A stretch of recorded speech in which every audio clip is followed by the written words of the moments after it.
The MLB hot stove is flaming hot right now. Just this morning, the Mets, of course, signed Max Scherzer. You guys can watch that video after this one. Earlier this weekend, Kevin Gausman signing with the Toronto Blue Jays on a big deal. And now the next domino has fallen. The American League Cy Young winner has found a new home. Robbie Ray will be going to the Seattle Mariners. So let's jump into the video. Let's break down this deal and talk about what it means for the M's and the rest of baseball. If you guys are new here, be sure to subscribe to the channel. This is your place for all the MLB offseason news. As we're getting closer to the end of the CBA, it seems like players and teams are trying to rush and make some deals happen. Robbie Ray made his major league debut in 2014, and there was some hype around him. Unfortunately, though, for the first 6 years of his career, he was not exactly living up to it. From 2014 to 2020, over 800 career MLB innings, he had an ERA of 4.26. He also had an ERA plus 103, which is just slightly above average. That was until last year, when Robbie Ray signed a one-year deal with the Toronto Blue Jays and took off. In 193 innings, Robbie Ray had a 2.86 ERA. He had an ERA plus of 154. He even finished top 15 in MVP voting for the year. And if you take a deeper dive into the metrics and analytics, you can see that he is clearly a pitcher on the rise. Like I mentioned, Robbie Ray won the American League Cy Young last year, and the Seattle Mariners are making a huge addition to their rotation. So here's the deal. It's 5 years, $115 million. The interesting part to me is there's an opt-out after the third year of the contract. At age 30, it's a little confusing why he'd want the opt-out, but I guess it's better to have it and not use it than need it and not have it. But there is one more part to this deal. Because Robbie Ray turned down the Blue Jays qualifying offer, the Mariners will have to sacrifice their second overall pick in the MLB draft this year. Something to be wary of if they were interested in Michael Conforto or Chris Taylor, two guys who would really fit in well and fix that outfield for the Mariners. That being the case, I'm a little surprised that they'd go for Robbie Ray.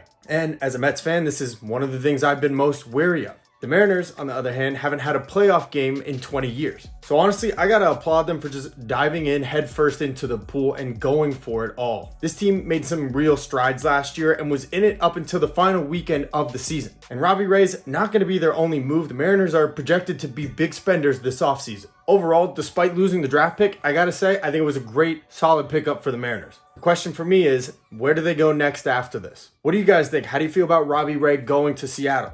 If you're a Mariners fan, are you pumped about this? And where would you rate the Seattle Mariners starting rotation at this moment? And stay tuned for my upcoming video where I will tell you the best fit for each remaining free agent in baseball.